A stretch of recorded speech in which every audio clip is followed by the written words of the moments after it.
It's pretty rare that I will start one of these streams genuinely a little bit annoyed at myself. That's quite rare. Most of the time, I'll come into a stream and be like, cool, I know what the news is, let's talk about the news. And that's the direction that we will go in. It's a little bit of a different feel this time. Because yesterday, on stream, we were talking about potential moves into Leeds United, and I was thinking, cool, okay, fine. This is all covered off. I think we'll be all good. But I said the words, at the moment, all it takes is 2 defensive injuries and we're in trouble. This will make more sense in a moment, but if you hadn't heard that Daniel Farke had done his press conference today for the match ahead of Sunday, he has done.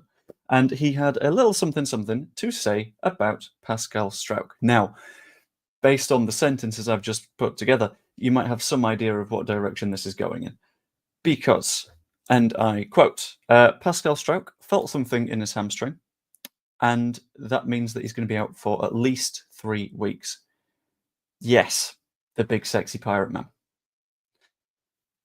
At least 3 weeks with a hamstring issue.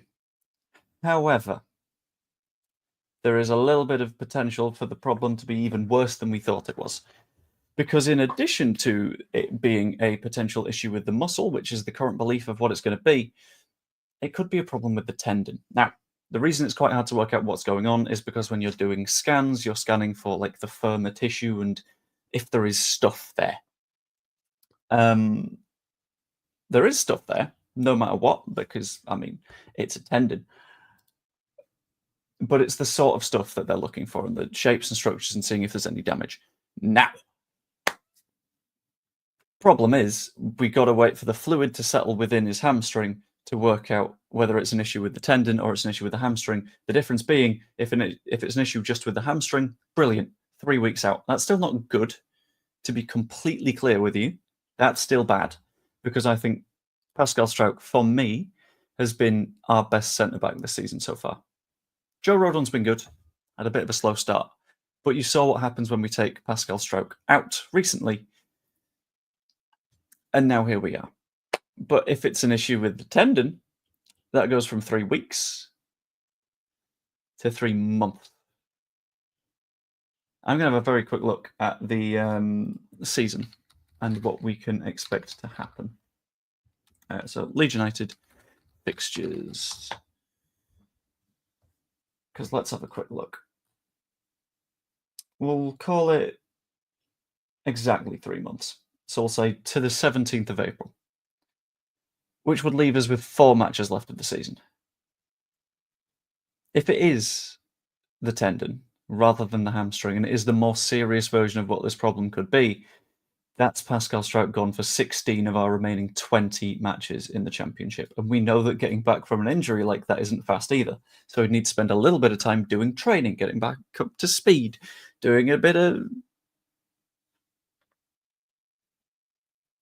Oh, Pascal. Pascal.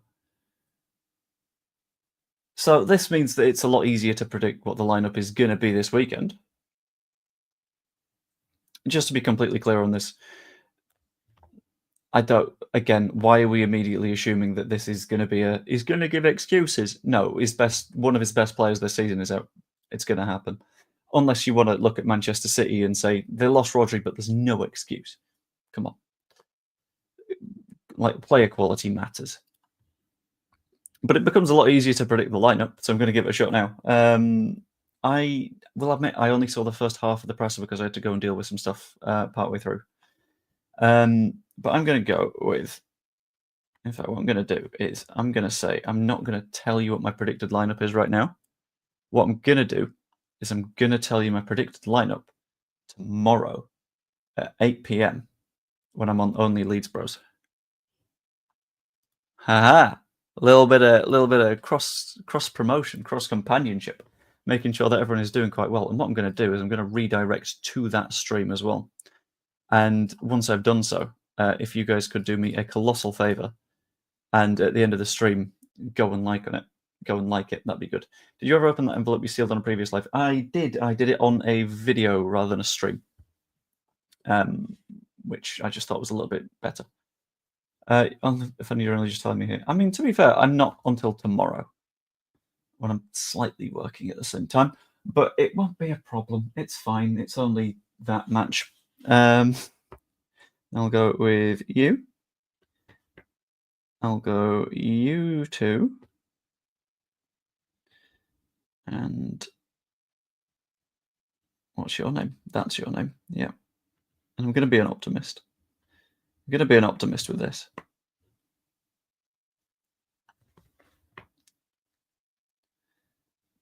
That, and then I'll go you.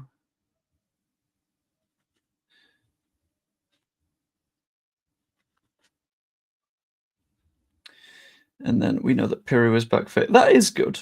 That is an advantage, but it's fine. It would be ideal. Yeah, I would absolutely back us getting a defender, and I've been saying throughout this window we could probably do with defensive depth. And I'm still in a spot where I think we've got enough, regardless. But I don't want us to take that risk. If we're able to fix it and fix it like now, we should absolutely be doing that without a doubt. Have I accidentally used the exact same thumbnail picture as KG? No, I think it's different pictures.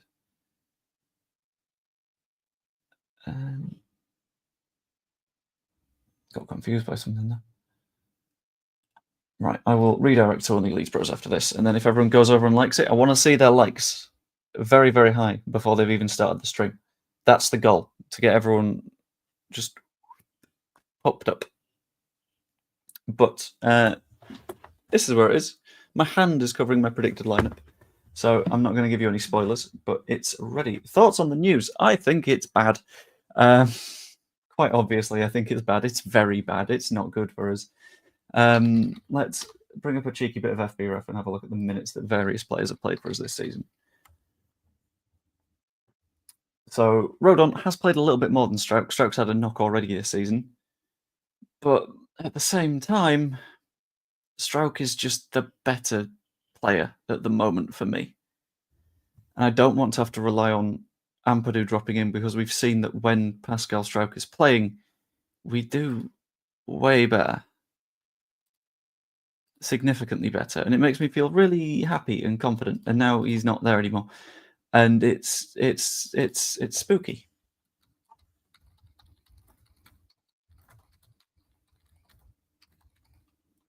Also, I'm going to do a thing. All right, I've got a ticker ready. Look, wait for it. 3, 2, 1. Bosh. Like the stream. Tell. And I just, the preparation is huge. The other news that we learned in the press conference was around Piru. He's better after a bit of rest. He's available. That's all well and good. We all sort of knew that was going to be coming. Bamford is doing better in his rehab, but the rest of it wasn't particularly heavy on the news side, purely because it's very much a bit of a what's going on with Pascal Sitch? So I'm going to have to try and find a little bit of a transcript, because, again, I missed the second half of the presser, but I did get to the end of Struijk, and we had 3 weeks out, hamstring injury, I've gone for that. And he did mention that if it is a 3-month jobby, then being the problem that it will absolutely be, there is potential for a move in an emergency case, which I think we're going to find out in the next few days, whether or not we consider this to be an emergency case. Personally, I do, because I think he is best of the Leeds players this season so far, up there with Dan James for me. And he's such a big, sexy pirate, man. This time last year, Pascal was out, Ampadu filled in, we went on the unbeaten runs. Ploy's happened again. No, because you don't do a ploy by injuring one of your 3 captains for an extended period of time. That feels like a... I've heard of ploys before. That one feels like we'd be sort of diddling ourselves for a little bit there. But let's have a quick check of the presser. I've also seen a little bit of a conversation around, why don't we sign Kelechi and Nacho? Because I specifically reached out to Locks to go, was he Nacho any good for you? Because he did get released last season, and he basically said, on his day, yeah. Out of his day, less. He did get the injury in training, yes. Didn't specifically say what the injury, like how the injury happened, but you probably don't do that.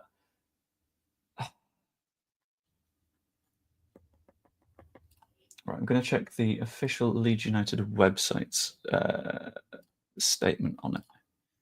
So I have to do a cheeky little screen share. There we go. Bosh, bosh, bang. Farke provides stroke injury update. Cool. Expected to miss at least the next 3 weeks after picking up a muscle injury on Wednesday. This bit we know. Confirmed the bad news in his pre-match presser ahead of Sunday's clash against Wednesday, stating that the defender reported a little awareness in his hamstring. One of those where you can feel it's a little bit of a niggle, and you're in a position where you don't hugely want to overcommit to it. You don't want to say, okay, I'm going to keep running on this, because if it hurts, it hurts. Out of precaution, he had a scan. Sadly, it's a muscle injury. Definitely misses the next 3 weeks. Won't be involved in the games in January and early February. So 3 weeks would take us to my birthday, the 7th of February. That's fun. But in the case that it isn't 3 weeks, there's a small chance the tendon's involved. Right now, it's too difficult to judge. Once the fluid has settled, we can rescan him in the middle of next week to get a better time frame. That would take us to, I think the Norwich presser would come too soon. So I think we'd find out ahead of Burnley, as far as I'm aware. Unless it was very serious, and then we're going to find out in stuff like social media posts. If the tendon was involved, it'd be a longer rehab. We wouldn't just speak in 3 weeks, 3 months. At the moment, we're cautiously optimistic. Looks all right. Fingers crossed it's just the 3 weeks. We've had 15 clean sheets this season. Holy shit. We've been really good. I hadn't quite realised that. But yeah, that's the very, very hefty problem that we're going to be dealing with for the foreseeable. Very much want things to be good. And yeah, this is the take. Poor sexy pirate man. Hoping we go and get busy in the transfer window. Going to miss Pascal. Yeah, I've throughout been saying that we should probably get a centre back. If it's a longer issue, for me, it says Omabamidele probably needs to come in, or Elvedi, or someone along those lines. Maybe Elvedi because he's got a bit more experience. But if Pascal's out for an extended period, I want us to do something in addition to a number 10. And you say we're not going to be busy in the window. Like, initially, the idea was there's going to be positions we don't fall asleep on, including forwards. So specifically, he mentioned in the presser potential for a striker, potential for a 10, but he specifically also mentioned it's not easy to find quality and character for the cost that we need, which says to me there's still a little bit of PSR squeeze, because PSR is a bastard and I hate it. And the more squeezed down we get, the less high quality you can look, and the more you're going to have to maybe compromise on character. But we know we don't want to compromise on character, so it makes it harder to sign players. Farke dropped hints about leaving him out longer due to the same problem that happened to him previously. Did he? I know he mentioned being a bit more cautious on this one because of what happened last time. Was it hernia last time, maybe? I can't remember. I don't know. I do not have a full look through of what was said in the press conference. Let's have a look. Daniel Farke. Anyone that was watching the presser, let me know if he did get asked about Yila. Gonna have a look at the YEP's thing of it. Mentioned that Isaac took a big step forward, which is good. So maybe we potentially see Schmidt in these coming weeks, but obviously he's not a conversation for replacing Pascal Struijk. Talked a bit about the 10 with Solomon and Nonto. Best choice is Brendan if he stays fit. I'm happy with him at the moment. Okay. New additions disrupting a group. That doesn't really affect things at the moment. Owls' dysfunction on Sheffield Wednesday. Voba training more regularly, but we've got to manage his knee. On loans for Crew and Gelhardt. Potential centre-back signing. On strike and injuries. Yeah, I don't think he was asked about the goalkeeper situation, because I feel like it's going to be one where he might not necessarily answer it. It's going to be answered by the team sheet on Sunday, I feel. I'm still leaning Darlow. Spoilers for the Only Leeds Bros thing tomorrow, but I'm leaning Darlowwards. You need someone who just kicks people, is what you're saying. For a little bit of context, in his career, Pepe got 17 red cards. I think if we're covering for Pascal Struijk's unavailability, a Pepe is just going to get himself suspended and miss games of football. Ramos got 29. Holy shit. And somehow the goalkeeper Jens Lehmann got himself 7 red cards in his career, which is an achievement. From what I've heard from surrounding context, Haaland might be a case of they're trying to secure players ahead of whatever happens with the FFP stuff in March. Because I've heard now from several different sources in various different locations that it's going to be March that they find out. I've heard someone say maybe relegation. I've heard someone say just fines. But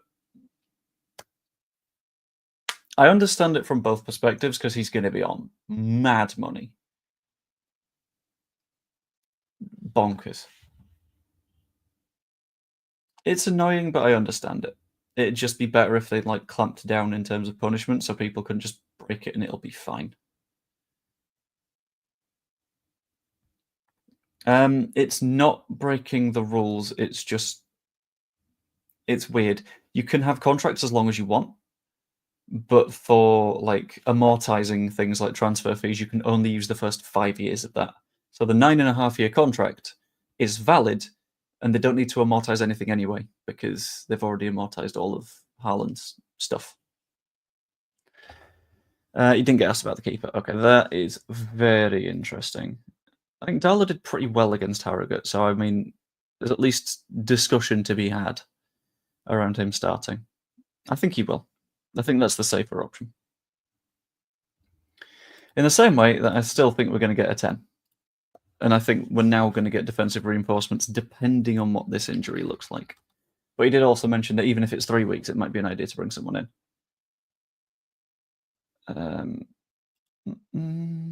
We're going to have a skim through news now, just see if there's any transfer stuff that I've missed. But reinforcing defensively would be very good for us at the minute. I've also seen Ben Davis's name chucked around as well, which is odd because I don't know if he's what we need. He is a centre back, and he's a very, very decent centre back. Can play on the left as well. Apparently, we are taking a look at Megan Barisha, but that's from Lowler 1, which I can't necessarily trust, and Hammer's News, which I also can't hugely trust. Complicated and annoying. Sadly, the Haaland contract means no Haaland for Leeds in 2027 when his old contract went out. Yeah, but when we're in the Champions League in 2034, then we sign him on a free. And even a 30-odd-year-old Haaland's going to be very, very nice. Yeah, it's also Lowler 1.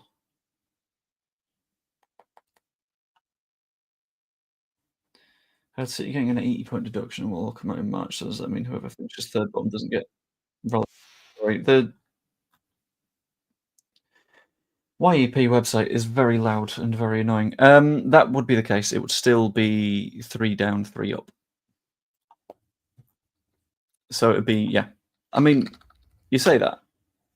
Whoever would be third bottom would get relegated. But that's because City would be part of the bottom 3 anyway. Because 80-point deduction. So the bottom 3 still gets relegated, but City are just one of the 3. We can dream. We can dream. It's the hope. Any truth in Fabian Rieder? I think we had a hell of a lot about him in the last window, didn't we? Yeah. I love how I'm at the point where names are coming to mind because we discussed them in the summer. And that makes me feel like either the 49ers aren't very creative in their lists, are very consistent in their lists, or news sites are just like, we've used up the new ones. We talked about Reader before, and you end up in that sort of sitch. I'll have a look though, see if there's anything actually reliable saying it. Fabian Reader, check news.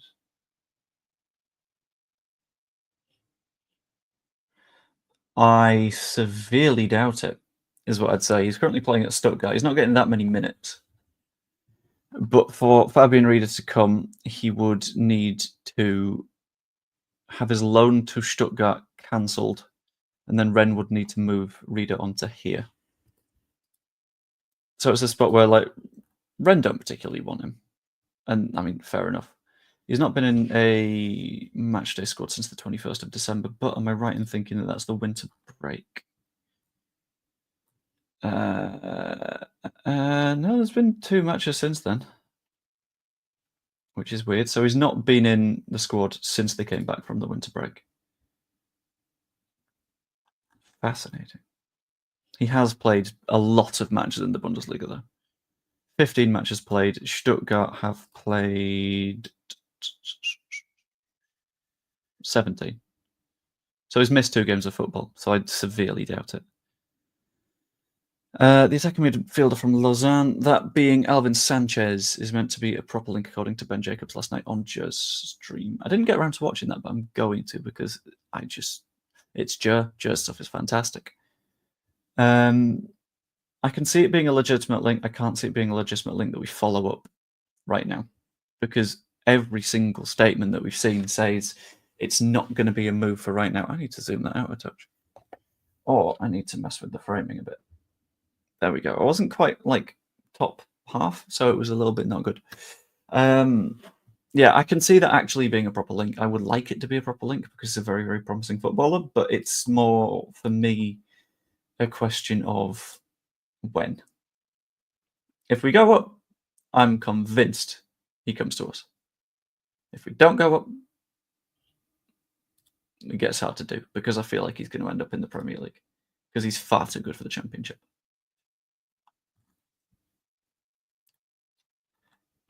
Joe is excellent. Joe's fantastic. I had a little bit of a chat with Joe yesterday as well because I'm in that spot where, like, when I'm doing YouTube stuff, I don't like to stream at the same time as folks, and I don't like to accidentally like nick assets and stuff from people. So I just bounced my thumbnail off Joe for last night's stream just to make sure that it wasn't too close to what he does, and all was well. But it's fantastic. Big fan of Joe. Not working today. Ah, very nice. It's all right for some. It's all right for some. I start in half an hour, which means that I'm going to end the stream at past, I think. Which is not a bad time to end. I just want Pascal back, which is a bit of a shame. But you got to look at the potential deals that we are apparently considering. For some reason, people are talking about Ben Sheaf, and I do not see that one happening in the slightest because he's more of a central midfield kind of guy. That's not what we need at the minute, so that would just cause more complications and more problems.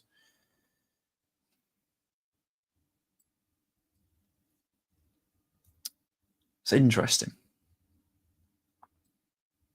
And I want to do a quick poll, actually. I need to open YouTube Studio. Hop to live. And I am going to go to the right place would be an ideal start, I would say. Will you be watching the Leeds game on ITV or Sky on Sunday? Times it's 12 o'clock kickoff.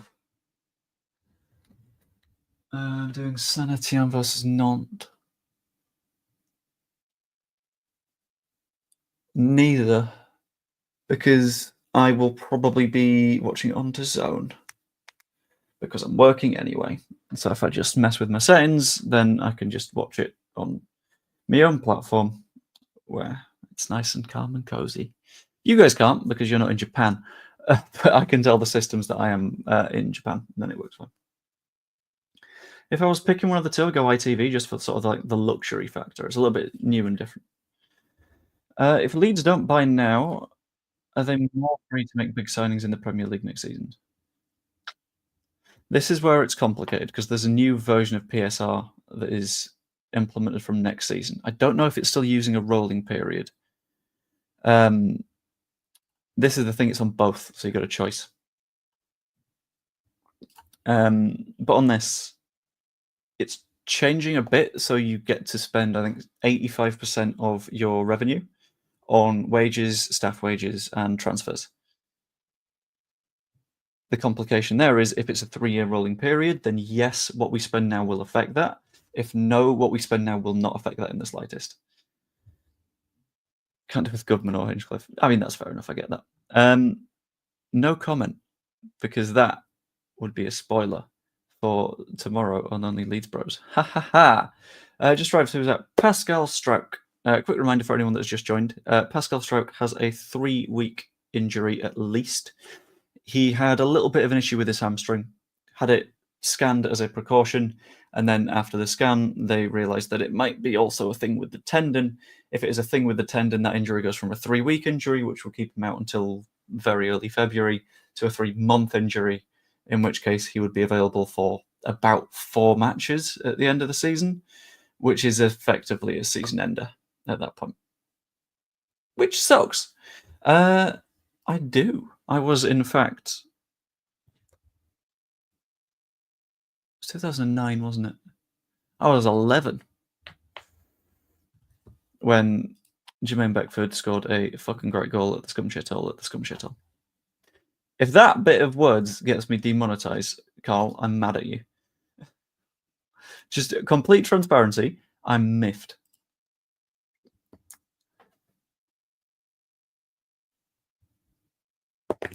Well, having Struijk was fun while it lasted. Yeah, I mean, it's a bit of a devastating one, to be honest with you, because I am still firmly of the opinion that he's been our best centre-back this season. Because you can tell the difference when he is and isn't on the pitch, because I think Struijk is more of a natural sort of leady centre-back. Rodon does his thing, and he needs that leader by his side to tell him what to do. And then Ampadu is more familiar with being a midfielder and doesn't marshal the back line in the same way that Pascal Struijk does.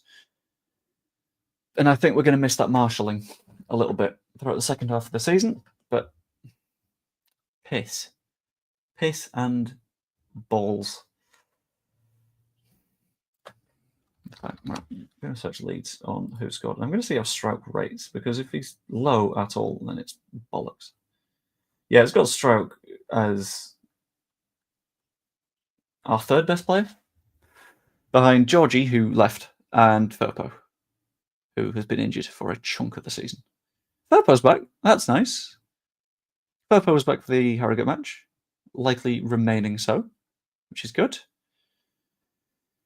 But, yeah. Basically, get well soon, Pascal, because if you don't, we could be in trouble. That could sort of hurt. And we need to fix it. I didn't end up doing that, Paul, did I? In fact, I'll do that now, and then I'll let that run for a couple of minutes, and then I will draw the stream to a close. Do we sign a defender in this window? Do we say nope? Do we say yes, a loan? Yes, a permanent, or yes, loan to buy? I'll run that poll, and we'll see what you guys are thinking. You fine folks, the fine folks of Leeds YouTube. I just want everything to be okay, you know? I want things to stop being on fire. Also, I would do a FM stream today if I wasn't working. Quick reminder for the people that do watch those, I did a single match on my own. I know, shocker. I'm cheating on you with playing my own Formula 1 Football Manager save, but it's just to get us to start the window. And we have signed a goalkeeper, which is good.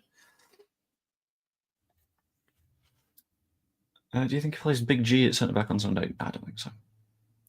I don't think he looks confident or good enough for that against Harrogate.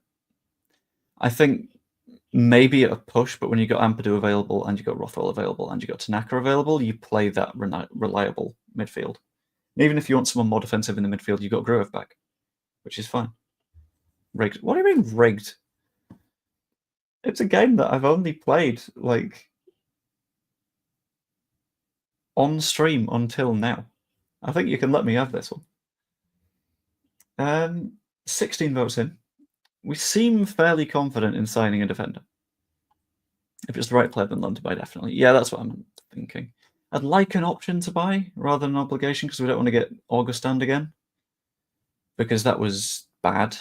For context, for people that don't know, last time we got promoted, we signed a player on loan with the agreement that if we got promoted, we would sign him for something like £25 million. We got promoted, but he was always injured. So we immediately released him from his contract, and then it went through various legal things, ended up costing us a total of 40 million quid, because we also had to pay his lost wages. And in total, we paid £800,000 per minute he was on the pitch, which was good. I think Grove could play Sunday to fill in for Amps at the DM. I think Tanaka and Rothwell do that job. I don't know if I'd replace him. It's a tough one. We've got a lot of thinking to do. We've got a lot of thinking on wing areas as well. You let me nearly cry on mine. Did I? I didn't suggest the game, but it looks like people are thinking it's a loan, very narrowly followed by loan to buy. So since we all seem to think that we will sign a defender, I'm going to ask one more question. Is a defender going to be our only signing? And this is just going to be a very simple yes/no. I am firmly leaning towards no. I think we will sign an attacking player as well. But I just want to get the opinion of the chat. I think we sign someone else. Purely because we're linked to a lot of people, and we're saying we're with the whole not going to sleep thing, and saying that anyone that goes out would need to be replaced. That to me says that a Gelhardt replacement is on the way. One that is ideally as well going to actually fight for a place in the squad. Didn't Otto lose his job on the outcome of JK winning his case against the club for lost earnings? No, if I remember right, that was that after Gracia? I think what happened was he tied himself to the mast on one of the managers in the relegation season. It might have been Marsh. Sorry, Victor Orta leaves Leeds.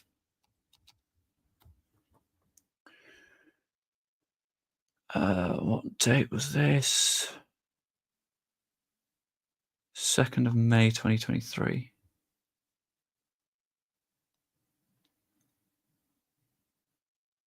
He left because he and the board didn't agree on Javi Gracia's position, which to me says that he tied himself to the mast on Gracia.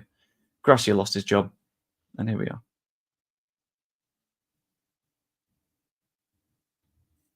But yeah.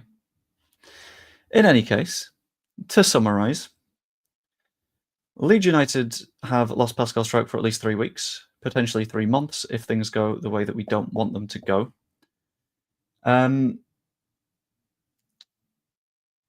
Farke specifically said there's a case for an emergency signing if things do go wrong.